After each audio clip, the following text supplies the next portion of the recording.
byombi. Burya inkweto zidakwiranye n'ikirenge cyawe zitera gutsindagira cyane ku gatsinsino, ndetse ugasanga biratuma n'ikirenge cyawe kidashyigikirwa neza, ugasanga biragutera ububabare. Urugero, niba wambara nk'inkweto zoroshye cyane, izi ngizi zangiza agatsinsino kawe, kuko urumva kaba kagerageza gukandagira kuri za nkweto ariko kagasanga nta kintu kiriho, kakenda gukandagira hasi cyane. Uyo stress cyangwa se ubwo buryo gatsindagirwamo birakangiza. Ikindi nanone ni abantu bambara inkweto ndende, ama high heels, ziriya nkweto abakobwa bakunda kwambara cyangwa se abamama bajyana mu makwe kenshi na kenshi, cyangwa se mu birori bitandukanye, cyangwa se ziriya nkweto mwita ko zirengeye. Inkweto zirengeye buriya zangiza agatsinsino cyane. Icya mbere, burya ziba zifite tari ikomeye, hanyuma yo kugira tari ikomeye bitewe n'uburyo ziba zinashinze ari ndende, zituma agatsinsino kajyaho ibiro byinshi by'umubiri, bigatuma karemererwa kakaba kakurya mu gihe runaka cyangwa se mu gihe kimwe cyangwa ikindi. Usibye no ku bagore gusa, ku basore ndetse n'abagabo, buri inkweto za congo nazo zirangiza cyane. Buryo wambaye inkweto ya congo ariko ikaba idafite icyo nakwita ko ari cushion, cyangwa se ngo ibifite nibura tapi yoroshye mo ukuntu, nayo buriya yaguteza ibibazo kuko iba ifite tayi ikomeye. Kuriya kugira rero igitaro gikomeye nabyo byangiza agatsisino kawe ku kigero cyo hejuru. Inkweto zishaje cyane nazo kandi zangiza agatsisino, nizere ko nazo zikwiriye kuba zakosorwa. Ikindi kintu cya kane burya ni uguhagarara cyangwa se kugenda igihe kirekire. Burya abacuruzi, abarimu, abakozi mu nganda ndetse n'abandi bantu bakunze guhagarara cyangwa se kugenda igihe kirekire bahura n'ibi bibazo byo kuba babara agatsinsino. Usanga kenshi bahagarara amasaha menshi, ugasanga ibirenge byabo byarambiwe, muri make bigatuma n'agatsisino kabo kababara. Ikindi kintu cya gatanu gituma mu gatsisino hawe hababara cyangwa se agatsisino kakababara muri rusange, nicyo bita overweight cyangwa se kugira ibiro byinshi. Burya ibiro byinshi nabyo byongera uburemere bwinshi ku gatsisino, kuko nk'uko mubizi agatsisino nicyo gice n'ubundi cy'ukuguru gifata bya biro byose. Iyo uhagaze bya biro byose biba bisa naho biri ku gatsisino. Niyo mpamvu rero iyo ufite ibiro byinshi biragenda bigatuma ka gatsinsino gatsindagira hasi cyane mu rwego rwo kugira ngo karebe ko kabasha gufata bya biro byawe, bigatuma rero imitsi n'imikaya iri ku gatsisino byose birambirwa, mu by'ukuri bikananirwa vuba, ukumva bwa bubabare bujemo. Icya gatandatu gituma n'ubundi ukomeza kugira ubwo bubabare mu gatsinsino cyangwa se gishobora kubutera, ni indwara zimwe na zimwe, aho hari indwara zongera ibyago byo kuribwa mu gatsinsino, harimo nka za arthritis, hakazamo diabete ndetse n'indwara z'imyakura cyangwa se indwara za nerves, cyangwa se icyo bita nerves, cyangwa se mu rurimi rw'icyongereza bakabyita neuropathy. Ni ukuvuga ngo icyo wakora rero mu gihe uribwa mu gatsinsino, icya mbere ni ukureba physiotherapy cyangwa se serivisi z'ubugororangingo ku mavuriro akwegereye, kuko serivisi z'ubugororangingo ubu ni bwo buryo bwiza kurusha ubundi bwose, cyane ko physiotherapy ifasha kurambura ya mitsi yo mu kirenge, kurambura kari agahu twabonye twise plantar fascia gashobora kuba kangiritse, irongera ikakarambura imitsi irimo nayo ikabasha kugenda neza, bityo bwa bubabare bugakurwaho. Ikindi nanone physiotherapy igufasha nanone mu kugabanya kuba kwa kundi igufwa ryiyongeraga gukura bishobora kuba ryagabanuka, bitewe no kuba bashyiraho ibiro cyangwa se bagakora icyitwa nka weight bearing mu buryo bwabo, cyangwa se bagakoresha ubundi buryo bushobora kuba bwatuma kwa kundi igufwa ryari riri gukura bidakomeza kuba ryakora, harimo nko kuba bakoresha uburyo bw'amasprinting bifashishije ibikoresho byabugenewe bitangwa n'aba P&O cyangwa se abashinzwe serivisi z'usimburangingo ndetse n'inyunganirangingo.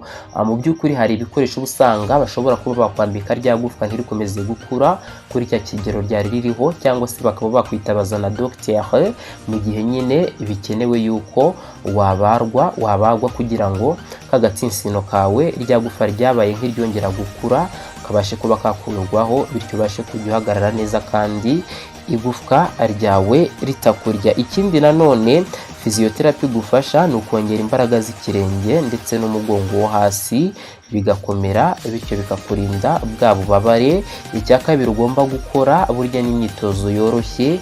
Burya gukora imyitozo igufasha kurambura ikirenge neza yagufasha, ndetse gukora imyitozo igufasha kurambura ukuguru nayo yagufasha, ndetse no gukora imyitozo aho ushobora nko gufata nk'akantu, ushobora gufata nk'icupa ukarishyira hasi ukajya ugenda usa n'unyerezaho ikirenge umeze nk'uri gucunga, cyangwa se ukaba wafata nk'akantu k'akadenesi ukaba wagashyira munsi, nabwo ugasa n'ugenda ukandagiraho ukazengurutsa munsi y'ikirenge. Ibi birafasha cyane kuko biruhura n'ubundi kariya kantu twabonye ka plantar fascia kaba gasa naho kari munsi y'ikirenge nyine, biratuma nyine karuhuka, bigatuma bwa bubabare bwari burimo bwose bubasha kuba bwashiramo. Ikindi kintu nanone ushobora gukora, ushobora gukoresha uburyo bw'ubushyuhe ndetse n'ubukonje. Ahangaha nimvuga ku bukonje, abantu bagira ice bashobora kuba bayikoresha cyane cyane nk'iyo hari kubyimba, ushobora kuba washyiraho ice, mu gihe ushobora nanone kuba washyiraho n'amazi akonje, cyangwa se mu gihe hari gushyuha cyane, mu gihe mu by'ukuri wumva imitsi yawe yafashe ukumva isa n'iyahakomeje cyane, ushobora gushyiraho nk'amazi ashyushye ariko aringaniye mu rugero, ukagerageza ukakanda. Ibyo ngibyo ukaba wabikora mu minota 15 kugera kuri 20, byagufasha cyane. Ikindi kintu ukwiriye gukora burya ni uguhindura inkweto wambara, nk'uko twabibonye ko ari zimwe mu bishobora gutuma agatsinsino kawe kababara. Ugomba guhitamo inkweto zishyigikira ikirenge cyawe, zigifata neza mu buryo bukwiriye, zidafata cyane ku gatsinsino. Ikindi ukambara inkweto zirimo cushion nziza, cyangwa se zifite taro zinepa ariko mu buryo butari ku kigero cyo hejuru cyane, kuko iyo zinepa cyane nanone ari za zindi ukandagira zigahita zika burundu, icyo gihe nazo zigutera ububabare. Birumvikana ko no gushaka inkweto ziri mu rugero. Ikindi cya gatanu ari nacyo cya nyuma, burya no kugabanya ibiro. Ahangaha nabyo biba ari ingenzi cyane. Ni ukuvuga ngo burya kugabanya ibiro nk'uko twabibonye bigabanya bwa buremere bwajyaga ku gatsisino, bya biro byagendaga bikitsindagirira ku gatsisino, byose bibasha gukurwaho binyuze mu kuba nyine wagabanyije ibiro. Ibyo ugomba kwirinda rero, ugomba kwirinda kwihanganira ububabare igihe kirekire. Hari abantu baba bacyumva ububabare ugasanga aravuze ati ejo bizaba byarangiye. Icyo kintu ugomba kucyitondera. Nibyo birashoboka ko wenda ushobora kuba wagize ubwo bubabare bitewe n'uko wenda wambaye inkweto zirezire, cyangwa se wambaye inkweto nyine zituma n'ubundi bw'ababare ku gatsitsino bwiyongera, ukavuga uti nibyo uyu munsi biraza kuba byarangiye. Ibyo bishobora kuba amahirwe ukabona birarangiye, ariko mu gihe umaze umunsi umwe, 2, 3 ugakomeza gutegereza, mu by'ukuri icyo gihe urumva biba atari ikibazo, biba ari ikibazo. Iki gihe ugomba guhita ujya kureba umuganga. Ikindi nanone ugomba kwirinda kugenda ibirenge byawe bitambaye inkweto igihe kirekire. Ikindi ugomba kwirinda kwivurisha imiti gusa kandi nayo utazi ikisobanuye. Ikindi nanone ugomba kwirinda ni ukwirinda kwitera ishinge utasobanukiwe. Reka rero ibi duhite tubihuza n'igihe ugomba kujya kureba muganga, kuko hose niho bizingiye byose, kugira ngo ubashe kuba wamenya icyo ugomba guhita ukora. Ugomba kujya kwa muganga cyangwa se umuphysiotherapist niba ufite ububabare bwawe bumaze ibyumweru 2 cyangwa se 3 cyangwa se bikaba binarenzeho. Ikindi nanone niba ufite ububabare bukabije cyane uteye nuko kuba ibyo byumweru byageze, ugomba guhita ujya ku ivuriro.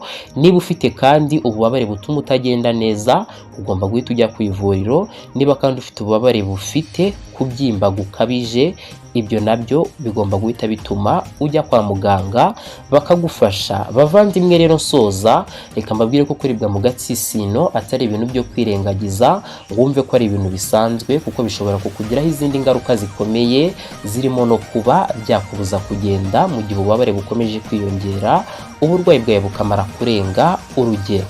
Icyiza nakugiraho inama ni uko umenya impamvu zibitera. Ni nayo mpamvu ukwiriye gutangira physiotherapy cyangwa se se ubuvuzi bw'ubugororangingo hakiri kare, ugahindura inkweto ndetse n'uburyo witwara, haba mu buryo ki nyine uhagarara, haba mu buryo ki wicara, ukamenya ngo ikirenge cyanjye kimeze neza mu buhe buryo. Niyo mpamvu kuri Physio Rwanda njye nzakomeza kugenda mbigisha byinshi bitandukanye, ariko by'umwihariko icyo ngusaba ni ugukanda like, ugakanda subscribe, ubundi ugafungura n'inzogera, kuko ibyo nibyo bizajya bituma n'izindi video zitandukanye mba naguteguriye umunsi ku munsi zikugeraho. Ibi bikagendana no kukubwira ngo niba hari ikibazo ufite wumva utasobanukiwe cyerekeranye n'ingingo cyangwa se ari ikindi wifuza ko nzakubwiraho, cyandike muri comment nzakigusobanurire gatanu ku kandi.